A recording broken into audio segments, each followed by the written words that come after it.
DK Audio presents The Complete Idiot's Guide to World War I by Alan Axelrod, read by Saul Reichlin.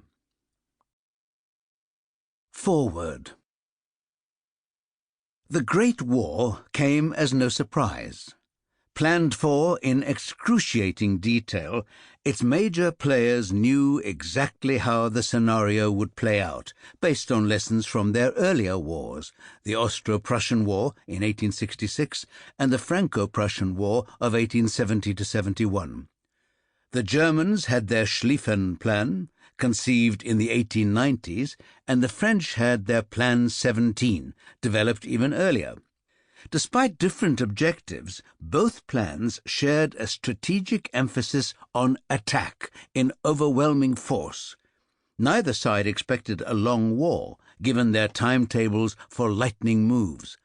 All that held them back was the starting gun.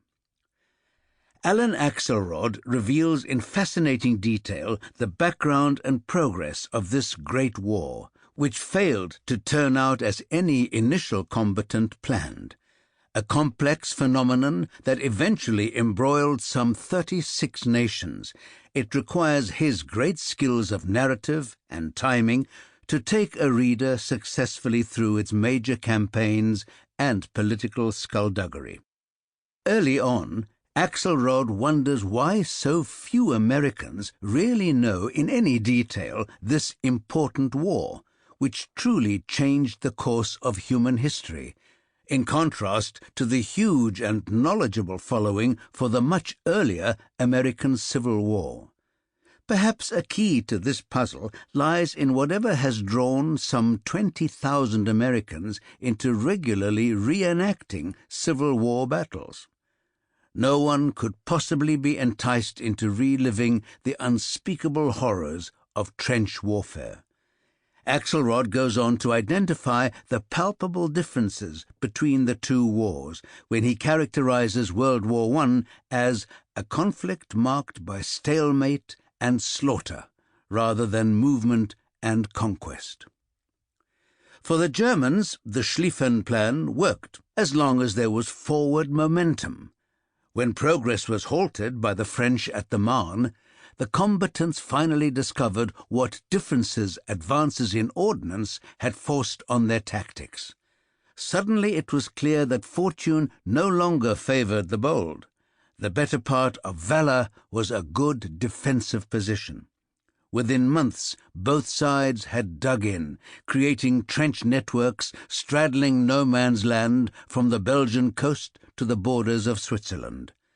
As 1915 began, 4 million soldiers occupied pestilential trenches along the front, and nothing would change their relative positions for nearly 4 years. A poet accurately characterized the Western Front this way: 500 miles of Germans, 500 miles of French and English, Scotch and Irish men, all fighting for a trench. And when the trench is taken and many thousands slain, the losers, with more slaughter, retake the trench again. What made the difference in ground warfare was the machine gun and rifled breech-loading field artillery. More than half a century earlier, at the Battle of Gettysburg, about 15,000 men advanced in formation across open fields to charge an enemy position a mile away. Established upon a ridge and behind a low stone wall, the Union forces held their fire until the Confederates were well within range, a restraint rebels laid to a 2-hour barrage that prepared their way. What they didn't know was that their guns had progressively overshot the target as each blast pounded a cannon's tailpiece deeper into the soft earth. And because black powder created such billows of smoke, the gunners could rarely observe where their shots were falling. When General Pickett's men neared their objective, the center of the Union line, they advanced into point-blank fire. Even so, a handful of Southerners did reach the stone wall, at least temporarily. That as many as 5 Sample complete. Ready to continue?